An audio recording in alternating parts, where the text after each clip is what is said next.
दुनिया का सबसे ग्रीन देश लेकिन ऑयल मनी पर चलता हुआ देश। क्या क्लाइमेट लीडरशिप और ऑयल रिचनेस साथ साथ चल सकते हैं? क्योंकि दुनिया में जितना तनाव बढ़ता है, नॉर्वे उतना अमीर होता जाता है। एक ऐसा देश जहां 98% बिजली रिन्यूएबल एनर्जी से आती है, लेकिन उसकी अर्थव्यवस्था अब भी तेल और गैस पर टिकी है। और सबसे बड़ा विरोधाभास, जब दुनिया युद्ध से जल रही होती है तो उस देश का खजाना भरता है। जी हाँ, आज जिस देश की हम बात कर रहे हैं, यह कहानी है नॉर्वे की, दुनिया के सबसे ग्रीन देशों में से एक, लेकिन साथ ही दुनिया के सबसे बड़े ऑयल एक्सपोर्टर्स में से भी एक। और आज मिडिल ईस्ट में बढ़ते युद्ध, हॉर्मुज स्ट्रेट पर मंडराता खतरा और ग्लोबल ऑयल क्राइसिस नॉर्वे को फिर से दुनिया के सबसे असहज सवालों के बीच खड़ा कर चुके हैं। क्या ग्रीन होने का दावा सिर्फ दिखावा है? क्या क्लाइमेट लीडरशिप और ऑयल रिचनेस साथ साथ चल सकते हैं? या फिर नॉर्वे दरअसल दुनिया का सबसे सोफिस्टिकेटेड हिपोक्रेसी मॉडल बन चुका है? इमेजिन कीजिए आप दुनिया को स्मोकिंग छोड़ने की सलाह दें, लेकिन खुद सिगरेट फैक्ट्री के मालिक हों। कुछ ऐसा ही मामला नॉर्वे का नजर आ रहा है। एक तरफ ओस्लो की सड़कें इलेक्ट्रिक कार से भरी हुई हैं, लोग साइकिलों से ऑफिस जाते हैं, सरकार कार्बन टैक्स लगाती है, क्लाइमेट लॉज बनाती है, 2030 तक कार्बन एमिशन आधा करने की भी बात करती है। और वहीं दूसरी तरफ उसी देश की गवर्नमेंट समुद्र के नीचे नए ऑयल फील्ड्स खोज रही है, नई ड्रिलिंग लाइसेंस जारी कर रही है, आर्कटिक के संवेदनशील इलाकों तक में तेल निकालने की तैयारी हो रही है। और यही वजह है कि दुनिया इसे कहती है द नॉर्वेयन पैराडॉक्स, यानी दुनिया का सबसे ग्रीन देश लेकिन ऑयल मनी पर चलता हुआ देश। दोस्तों, नॉर्वे छोटा सा देश है, पॉपुलेशन मुश्किल से 55 लाख होगी, लेकिन एनर्जी सेक्टर इतना बड़ा है कि देश के कुल एक्सपोर्ट को 60% से ज्यादा हिस्सा अकेले तेल और गैस से आता है और जीडीपी का 20% से ज्यादा। लाखों नौकरियां और सबसे बड़ी बात, यही पैसा बनाता है दुनिया का सबसे ताकतवर सॉवरेन वेल्थ फंड, जिसे दुनिया ऑयल फंड के नाम से भी जानती है। और इस फंड में करीब 1.9 ट्रिलियन डॉलर जमा है।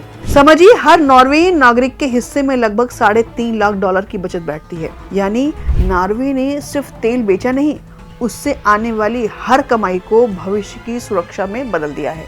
सोचिए, free health care, strong pension system, world class welfare state. दुनिया जिस स्कैंडिनेवियन मॉडल की तारीफ करती है, उसकी बुनियाद में कहीं ना कहीं ऑयल मनी भी है। लेकिन कहानी यहीं से मुश्किल हो जाती है, क्योंकि क्लाइमेट एक्टिविस्ट पूछते हैं कि अगर फॉसिल फ्यूल इतना खतरनाक है तो नॉर्वे उसे बेच क्यों रहा है। एनवायरमेंटल ग्रुप्स खुलकर कह रहे हैं, दुनिया को ग्रीन बनने का भाषण देने वाला देश दरअसल ऑयल एडिक्शन से बाहर ही नहीं आना चाहता। नॉर्वे की environment organisation friends of the earth के नेताओं ने तो इसे सीधे सीधे शर्मनाक तक कहा है। और ये बहस अब पहले से कहीं ज्यादा तेज हो चुकी है। क्यों? क्योंकि दुनिया में जितना तनाव बढ़ता है, नॉर्वे उतना अमीर होता जाता है। दोस्तों, आपको बता दूं कि 2022 में जब रूस ने यूक्रेन पर हमला किया तो यूरोप को रशियन गैस मिलनी लगभग बंद हो गई थी। पूरे यूरोप में एनर्जी क्राइसिस शुरू हो गया था। तब नॉर्वे सामने आया और यूरोप का सबसे भरोसेमंद एनर्जी सप्लायर बन गया। और आज यूरोप में इस्तेमाल होने वाली लगभग 30% गैस और 15% तेल नॉर्वे सप्लाई करता है। यानी युद्ध ने नॉर्वे को स्ट्रेटेजिक सुपर पावर बना दिया है। और अब मिडिल ईस्ट क्राइसिस ने इस कमाई को और तेज कर दिया है। ईरान, अमेरिका और इजराइल के बीच बढ़ते तनाव, हॉर्मुज स्ट्रेट पर बढ़ता खतरा, ग्लोबल ऑयल प्राइसेस ऊपर। और ऑयल प्राइसेस ऊपर मतलब नॉर्वे की कमाई भी ऊपर। रिपोर्ट्स के मुताबिक हालिया युद्ध तनाव के बाद नॉर्वे को अरबों डॉलर की अतिरिक्त कमाई हुई है। ओस्लो स्टॉक मार्केट तो रिकॉर्ड स्तर पर पहुंच गया।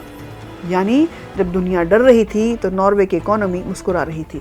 लेकिन यही बात अब देश के भीतर बेचैनी भी पैदा कर रही है, क्योंकि सवाल सिर्फ पैसे का नहीं है, सवाल मॉरल पोजीशन का है। नोबेल शांति पुरस्कार देने वाला देश क्या युद्धों से फायदा कमा रहा है? क्लाइमेट लीडरशिप का चेहरे बनने वाला देश क्या फॉसिल फ्यूल एक्सपेंशन कर रहा है? और शायद इसी दुविधा में नॉर्वे की राजनीति भी फंस चुकी है। प्राइम मिनिस्टर जोनास स्टर की सरकार साफ कह चुकी है कि हम ऑयल एक्सप्लोरेशन जारी रखेंगे। 57 नए एक्सप्लोरेशन लाइसेंस जारी किए गए हैं। सरकार का तर्क है कि यूरोप को एनर्जी चाहिए और अभी नॉर्वे के बिना काम नहीं चल सकता। लेकिन युवा पीढ़ी और ग्रीन पॉलिटिकल ग्रुप्स अब एग्जिट टाइमलाइन मांग रहे हैं। वे पूछ रहे हैं कि अगर दुनिया को फॉसिल फ्यूल से बाहर आना ही है तो नॉर्वे इसकी शुरुआत क्यों नहीं कर सकता। लेकिन यहाँ असली डर क्या है? असली डर है ट्रांजिशन पेन, क्योंकि ऑयल इकोनॉमी छोड़ना आसान नहीं है। 2 लाख से ज्यादा नौकरियां सीधे इस इंडस्ट्री से जुड़ी हैं।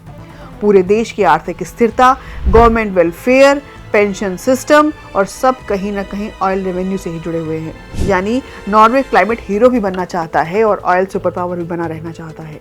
लेकिन सवाल ये है कि क्या आने वाले समय में दोनों चीजें साथ साथ चल पाएंगी? और शायद यही वजह है कि नॉर्वे आज पूरी दुनिया के लिए एक सिंबल बन चुका है। एक ऐसा सिंबल जो दिखाता है कि क्लाइमेट चेंज की लड़ाई सिर्फ आदर्शों से नहीं चलती, उसके पीछे इकोनॉमिक्स होती है, जॉब्स होती हैं, जियोपॉलिटिक्स होती है, नेशनल सिक्योरिटी होती है और कई बार ग्रीन पॉलिटिक्स भी ऑयल मनी पर खड़ी होती है। तो सोचने वाली बात यह है कि क्या नॉर्वे सच में दुनिया का सबसे ग्रीन देश है या फिर स्मार्ट ऑयल ट्रेडर? क्या ये सस्टेनेबल फ्यूचर का मॉडल है या मॉरल कॉन्ट्रडिक्शन का मास्टर क्लास? क्योंकि सच्चाई यही है कि दुनिया अभी भी तेल पर चल रही है। बस फर्क इतना है कि कुछ देश तेल जलाते हैं और कुछ देश तेल बेचकर भविष्य बनाते हैं। आपकी इस बारे में क्या राय है? हमें कमेंट सेक्शन में जरूर बताइएगा, हमें इंतजार रहेगा।